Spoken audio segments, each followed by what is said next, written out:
Pope Leo XIV invites Catholics to pray for respect for every human life in July. 2 Malawian women die as 21,000 return under South Africa repatriation exercise. Parliamentary ad hoc committee promises full Chilima crash probe as first phase ends. And in our special report this week, Emmanuel Shuocha examines how Malawi's newly launched Child Protection Management Information System is expected to transform the reporting, tracking and management of child abuse cases while strengthening efforts to protect the country's most vulnerable children.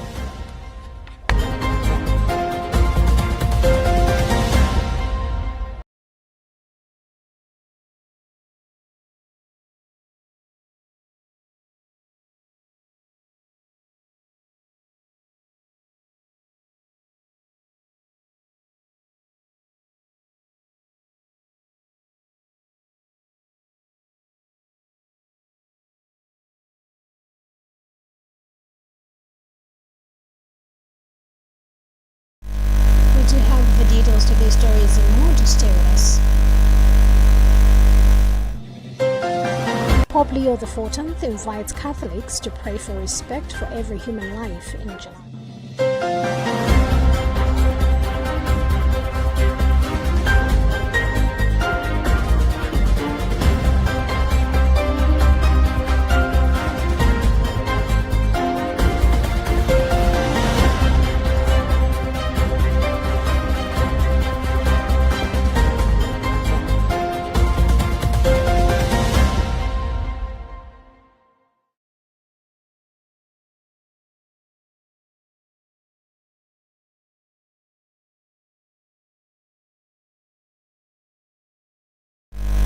Pope Leo XIV has urged Catholics across the globe to join him this July in praying for respect for human life.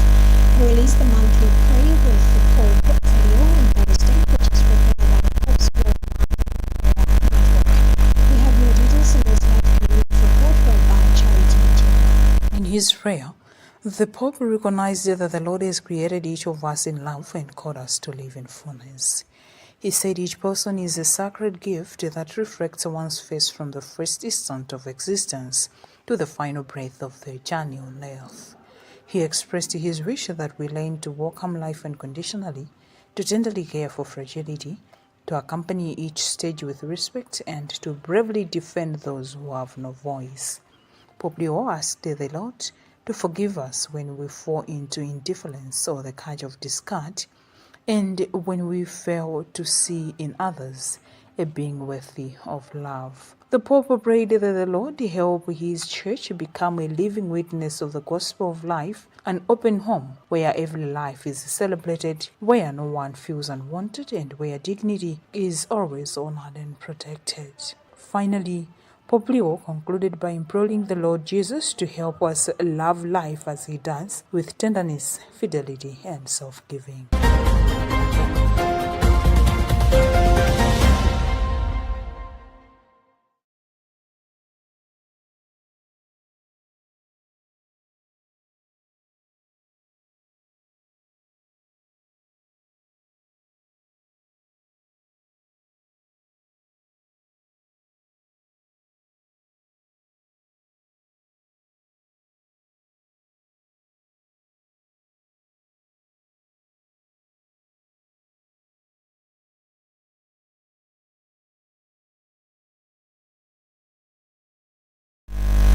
Reserve Bank of Malawi (RBM) has said it has generated $74 million, which is approximately 128 billion naira from the sale of 600 kilograms of gold as part of efforts to ease pressure on the country's foreign exchange reserves. Speaking in an interview with Luntha television, RBM Public Relations Officer Boston Brigadier said the proceeds have been used to finance imports of essential commodities, including fertilizer, medicines, According to Banda, export earnings are critical for Malawi to accumulate foreign currency. For us to have foreign exchange, we have to be selling goods outside to provide services outside, so that we should have the foreign currency once the outsiders pay us. He has since said the Reserve Bank of Malawi is sourcing the gold locally by buying from miners and middlemen in the country. He also called for continued collaboration among stakeholders to sustain forex inflows. But the gold that we have sold so far is about 600 kg in the country, and we out of the 600 kilograms, as a country, we received about $74 million US dollars, which has been used for buying important goods in the country like fertilizers, fuel, and medicines, because these are the critical inputs that we require in the country. An economic expert, Christopher Mbuka, described the gold sale as a welcome development that has brought relief to the economy. He further noted that the sale of gold is acting as a striking force for the depleted kwacha, arguing that mineral resources must be leveraged to support the local currency. For Luntha Television News in Lilongwe, this is Clara Kamzat.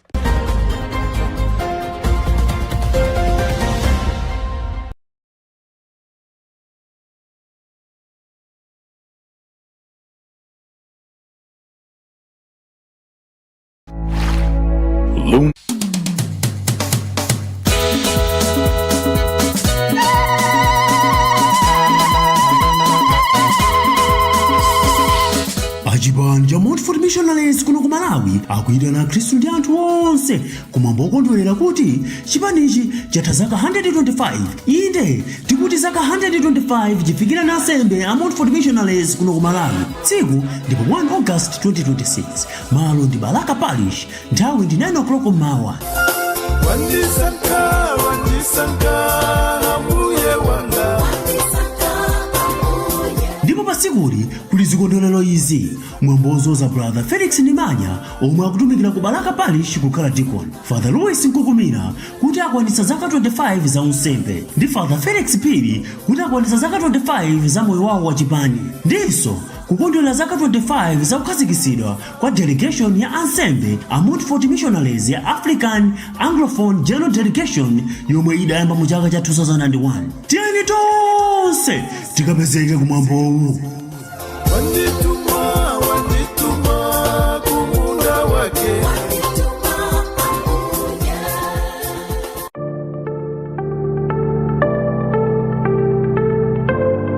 Liu latu tsogolo latu. Bungwe la Evangelical Association of Malawi EAM ndi thandizo la chuma kuchokera ku bungwe la Norwegian Church Aid ndi Dan Church Aid NCA DCA Malawi likulimbana ndi kuchepetsa kusiyana pa chuma pakati pa opeza bwino ndi osowa kanthu kudzera mu ulamuliro wabwino m'makonsolo ndi ntchito za migodi ku Karonga.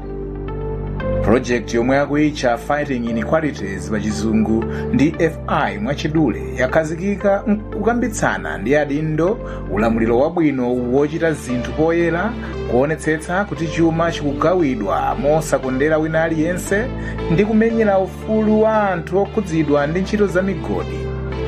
Ndi chifukwa chake bungweli likuyitana amayi, achinyamata, anthu aulumali, mabungwe omwe si aboma, mafumu, atumiki a Mulungu ogwira ntchito ku konsolo ya Karonga ndi aliyense wokhudzidwa ndi kayendetsedwe kabwino ka ntchito za migodi zopezeka m'madera a mafumu akuluakulu a Kiyungu, Kiripula ndi Wansambo kutengapo mbali mu ntchito za FI.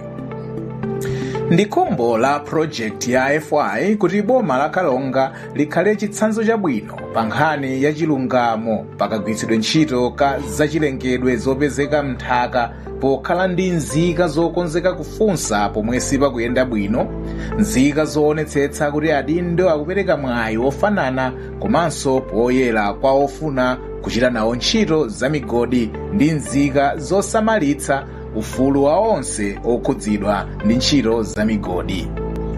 Liwu lanu ndi lamphamvu. Chita nawo ni misonkhano, maphunziro ndi njira zonse tingakonze kuti adindo athu akhale ndi mayankho pa mafunso anu. Inu ndi eni ake a project ya FI obwera ndi a Evangelical Association of Malawi ndi thandizo la chuma kuchokera ku NCA DCA. Mu umodzi muli mphamvu.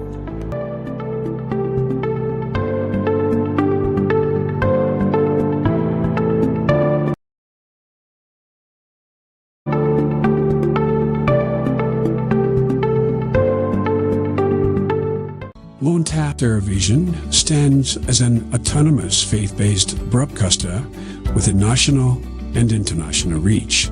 Experience the difference with Luntha Television, where innovation meets experience. Our dedicated team, backed by cutting-edge technology, ensures seamless execution and unparalleled results. Luntha guarantees credibility and professionalism in all its endeavors and services. We offer among this production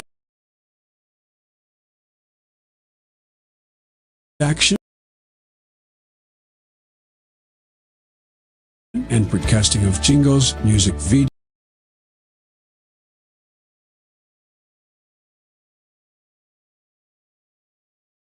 narratives, documentaries, press services, and programs on location or outside, live broadcasting of mass and other church functions, government or indoor functions, and political rallies, creation and broadcasting of special programs, sponsored content, sports and entertainment, and advertising for small, medium, and large enterprises. All services are offered at competitive prices. Tune in daily to catch Luntha Television on Zuko on Channel 51, Starsat Channel 474, Star Times Channel 474, Topstar 474, Kliye 007, Go TV on Channel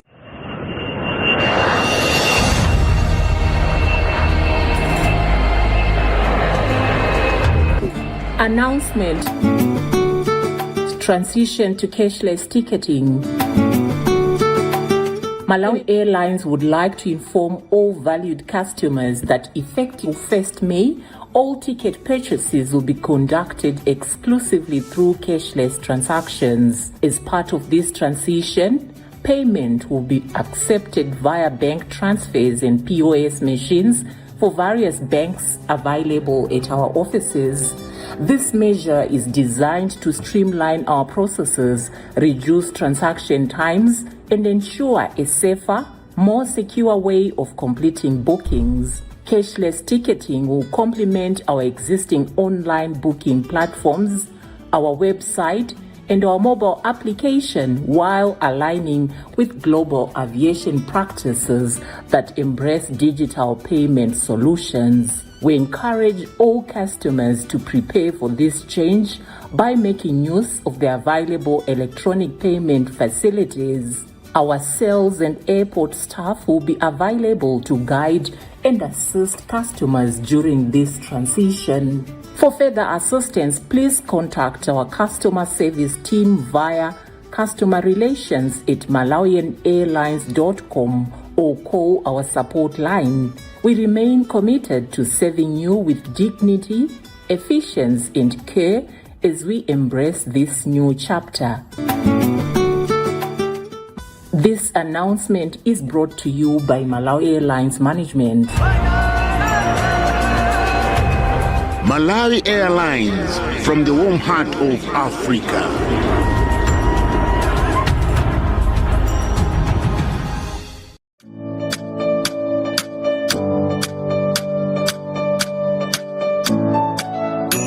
Along the scenic M14 road from Salima town towards Chipoka, approximately 30 kilometers away, lies one of the most beautiful and peaceful destinations along the shores of Lake Malawi. Chitsulo Lodge, named after Bishop Chitsulo, the first bishop of the Catholic Diocese of Dedza. This magnificent lakeside lodge offers comfort, relaxation, hospitality, and tranquility away from the busy noise of everyday life. From the very moment guests arrive, the cool lake breeze, peaceful environment, and warm smiles from the staff immediately create a feeling of being truly at home. Chitsulo Lodge and Conference Center offers guests a unique combination of peace, comfort, hospitality, and natural beauty. Apart from our accommodation and conference services, the calm environment along Lake Malawi gives people an opportunity to truly relax and refresh themselves. We welcome families, tourist organizations, and all visitors to come and experience the beautiful place for themselves. The lodge offers magnificent self-contained rooms equipped with comfortable beddings, elegant shower compartments, flushing toilets, air conditioners, and modern facilities designed to give guests maximum comfort. Guests also enjoy delicious meals, professionally prepared and served in a spacious and beautifully arranged restaurant. Ideal for conferences, retreats, seminars, family holidays, and spiritual reflections, Chitsulo Lodge creates unforgettable lakeside moments that refresh both body and soul. I stand to encourage priests, religious sisters and brothers, families and individual Christians, as well as different apostolates in the church, not forgetting Christians from other Christian denominations to come and patronize us at Chitsulo Lodge and Conference Center. Chitsulo Lodge, for relaxation, for comfort. We do apologize for taking a brief break with our news, but proceeding with the news, 2 Malawian women have died since the commencement of the voluntary repatriation exercise from South Africa.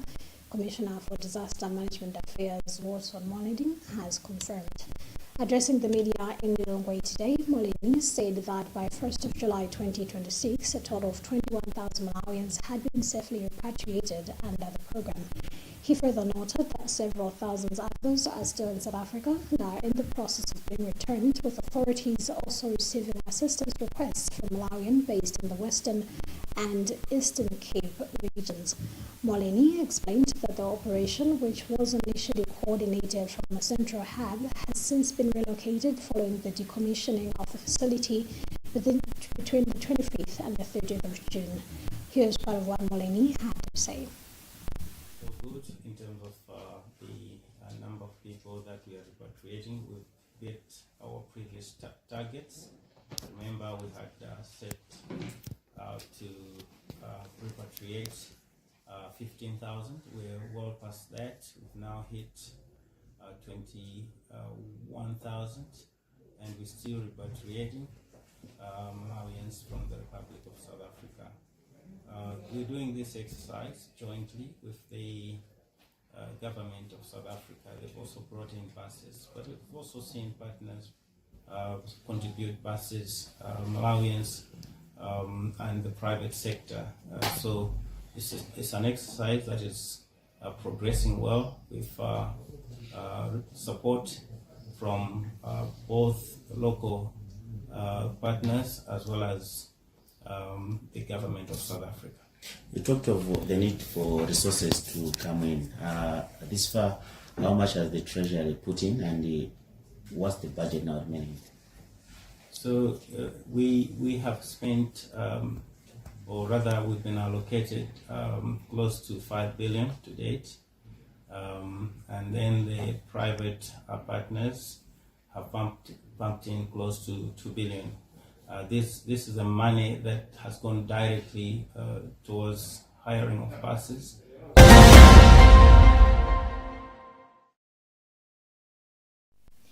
Minister of Transport and Public Works Jabi Mhango has emphasized the need for Malawi's construction sector to embrace innovation and sustainability in order to effectively respond to emerging global challenges.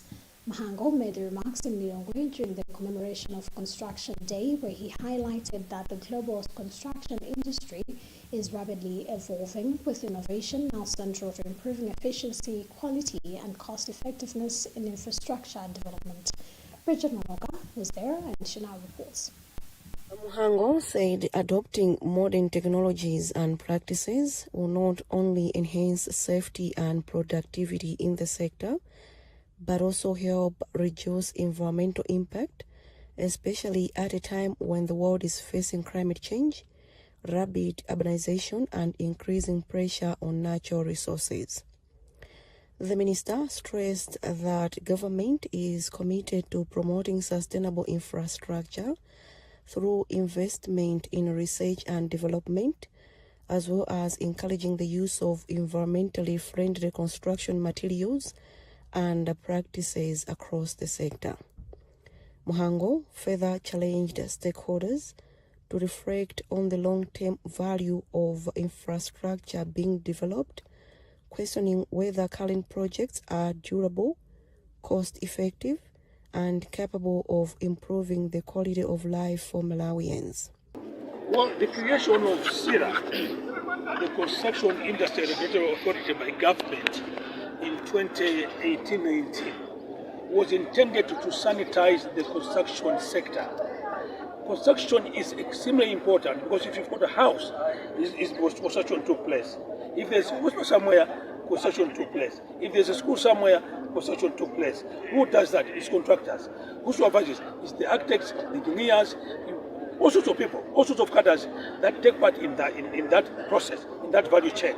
And therefore, as government, we want to make sure that all those that are taking part in this value chain are of high ethical behavior. Board chairperson of the Construction Industry Regulatory Authority SILA, Engineer Dr. Peter Matibwiri, says the newly enacted National Construction Act of 2025 will strengthen regulation and improve standards within Malawi's construction sector.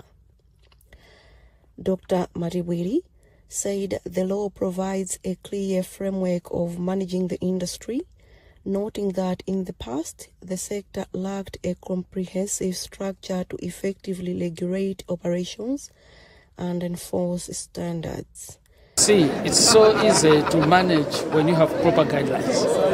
So the National Construction Act 2025 basically provides, it's a framework for managing the industry. Before, we didn't have a proper framework, but now we have a proper framework that we can use to regulate the industry, to promote the industry. So it shouldn't be a problem. We are seeing that also other institutions. Government, under its development agenda, aims to build resilient and inclusive infrastructure that will unlock economic opportunities across all regions of the country, ensuring that no district or community is left behind. Bridget Mwanoka, for Luntha News.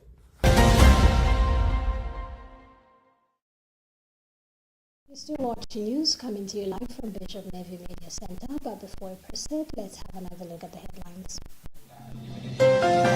Pope Leo XIV invites Catholics to pray for respect for every human life in July. 2 Malawian women die as 21,000 return under South Africa repatriation exercise. Parliamentary ad hoc committee promises full Chilima crash probe as first phase ends. And in our special report this week, Emmanuel Shuwacha examines how Malawi's newly launched Child Protection Management Information System is expected to transform the reporting, tracking and management of child abuse cases while strengthening efforts to protect the country's most vulnerable children.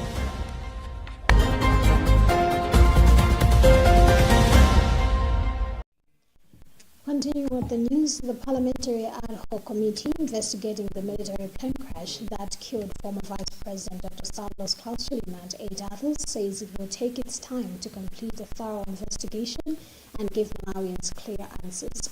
Speaking to Luntha television after completing the first phase of inquiry on Friday, Committee Chairperson Walter Nyamilandu said the committee had successfully finished hearing witnesses on how the flight was planned and is now preparing for the next stage of the investigation.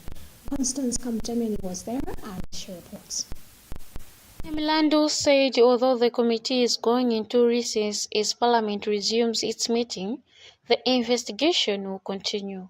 He said the Secretariat will organize the evidence collected while preparations for the next phase continue. He said the committee will also bring in aviation experts, weather experts, and air traffic controllers to help explain technical issues. He added that forensic and other audits will also be carried out to support the investigation. Well, it's been an insightful phase. I must say successful, because all the witnesses that we had lined up to come for examination appeared. A few of them, virtually only 2. So it's been very insightful, but also a roller coaster. Hasn't been easy we engaged various stakeholders. The most emotional one was the families, which took us back 2 years ago. But I must say that we're on course, and today marks the end of phase 1, which was pre-flight, looking at how the flight was planned, prepared, and authorized. So we're looking forward now to phase 2.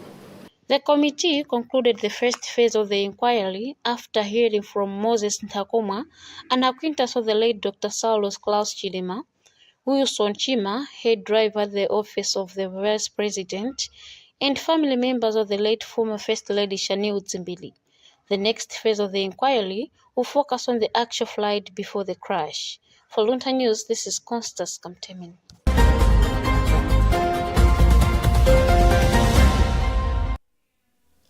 For thousands of children across Malawi, abuse, neglect, violence, and exploitation remain hidden realities.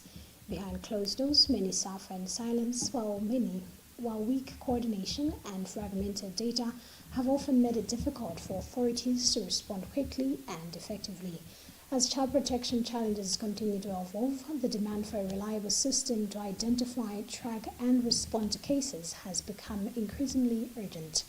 Child protection experts say accurate and timely information is essential to ensuring vulnerable children receive the support they need while helping authorities hold perpetrators accountable. Responding to this need, government has launched the Child Protection Management Information System, a digital platform designed to strengthen case management, improve coordination among service providers, and support evidence-based interventions that safeguard the rights and well-being of every child. In our special report this week, Emmanuel Chiwocha examines how Malawi's newly launched child protection system is expected to transform the reporting, tracking, and management of child abuse cases while strengthening efforts to protect the country's most vulnerable children. Every child has the right to grow up in a safer, nurturing environment free from abuse, violence, neglect, and exploitation. However, many children in Malawi continue to face these threats daily, with numerous cases going unreported or experience delayed intervention because of the gaps in coordination and information management. The introduction of the Child Protection Management Information System marks a significant step towards addressing these challenges. The platform is expected to improve the reporting, tracking, referral, and management of child protection cases, enabling faster and more coordinated response among government institutions and child protection partners. Minister of Gender, Children, Disability and Social Welfare, Meritom Navicha, says the system aligns with the aspiration of Malawi's Vision 2063, which seeks to ensure every child grow up in a safer and supportive environment. She says children who are protected and are given opportunities to thrive are more likely to access education, develop their full potential, and make meaningful contributions to the country's socio-economic development. We are launching a child protection management information system. This is not just a system, but it's a powerful digital platform. We are not just launching a system, but we are launching a very strong mechanism for protecting Malawians' children. We are strengthening our ability to identify children at risk, to coordinate services, and to monitor outcomes, and at the same time ensuring accountability across the child protection sector.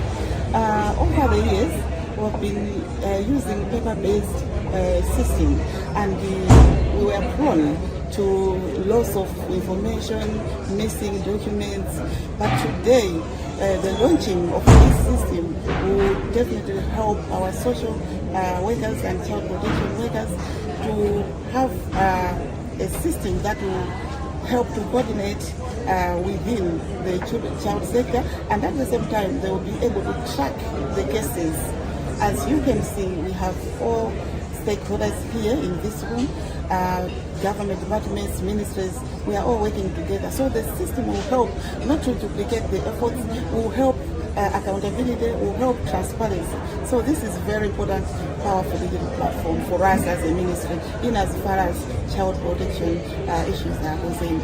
Currently, we are operating in 16 districts, and we are planning to expand into other districts so that very soon will be in all districts across the country. Project Hope, an Upper Country Director, Rosario Indingo, has commended the government for introducing the Child Protection Management Information System, describing it as an important tool that will simplify data collection, strengthen cases management, and enhance the security of sensitive child protection information.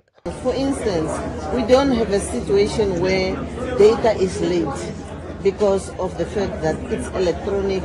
The field workers have electronic gadgets that can work off power and on power, and as a result of that, irrespective of where they are, they can enter data. So, and also, like, you don't have a secondary person entering that data who can make mistakes, because we can probably just correct your own mistake if you have entered it wrongly, but the mistakes and the time it takes to enter data is shortened. Like I said in my speech, that people identify where the child is. If, for instance, the child had government commitment to strengthen child protection. However, she has urged authorities not to overlook persistent challenges affecting children in the education sector, including abuse in schools, overcrowded classrooms, teacher shortage, and inadequate learning materials. Ngosi believed that while CPIMS will help to reduce cases of abuse, violence, and exploitation, greater investment in the education infrastructure and child welfare services remain essential for lasting change. Talking about the right to education, we can't just be talking about the right to education without looking at the actual challenges that our children face in schools and what we are doing in terms of policy and the programs that we're implementing to ensure that we are improving the standards of our education structure, that maybe the government is trying so hard to ensure that some of the challenges that our children are facing in schools. Social workers, the judiciary, and law enforcement agencies. Thrilled to be a part of this initiative. We're thankful to the Children's Investment Fund Foundation for choosing Malawi as its primary country in a 4-country initiative, but choosing Malawi as the lead, where Malawi will get the bulk of funding, but Malawi will also be expected to deliver. We're standing on the shoulders of the success of others, Chief Kachindamoto, among many others. The Girls Not Brides Network in Malawi has also played an active role, among many other actors. But what we need to do is to now accelerate progress with this 5-year commitment of funding that we have from civil society, traditional authorities, politicians. At the Children Investment Foundation, Yinyete Katirima has applauded Malawi for demonstrating strong political commitment to ending child marriages and other forms of abuse, describing the launch of the Child Protection Management. We now give you the weather update with our colleague Sabiwa Kodagumoto.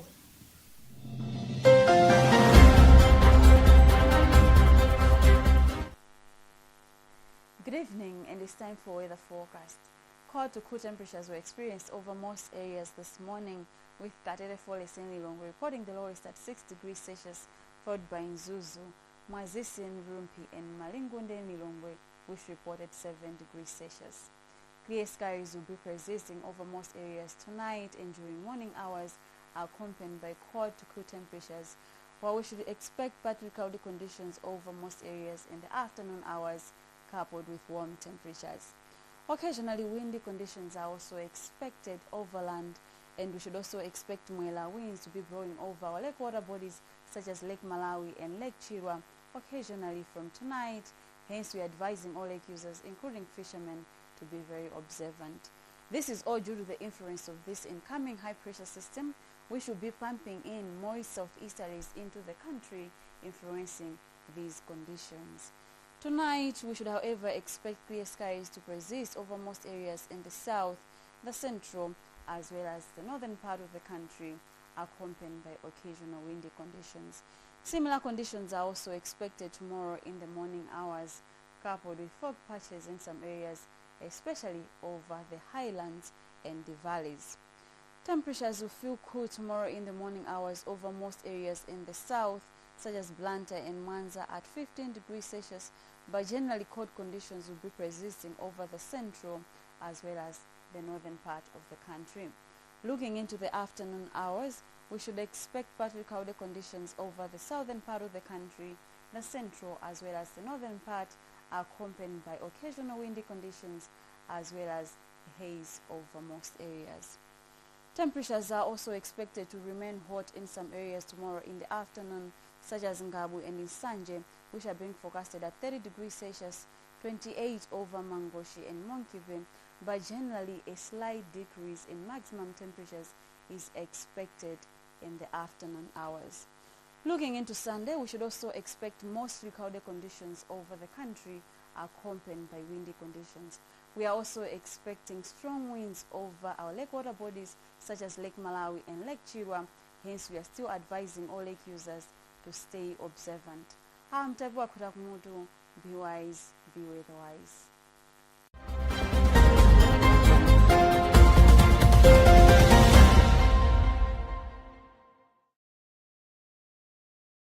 That weather update also marks the end of our bulletin, but before we go, a reminder of the headlines. Pope Leo XIV invites Catholics to pray for respect for every human life in July. 2 Malawian women die as 21,000 return under South Africa repatriation exercise. Parliamentary ad hoc committee promises full Chilima crash probe as first phase ends. And in our special report this week, Emmanuel Shuocha examines how Malawi's newly launched Child Protection Management Information System is expected to transform the reporting, tracking and management of child abuse cases while strengthening efforts to protect the country's most vulnerable children.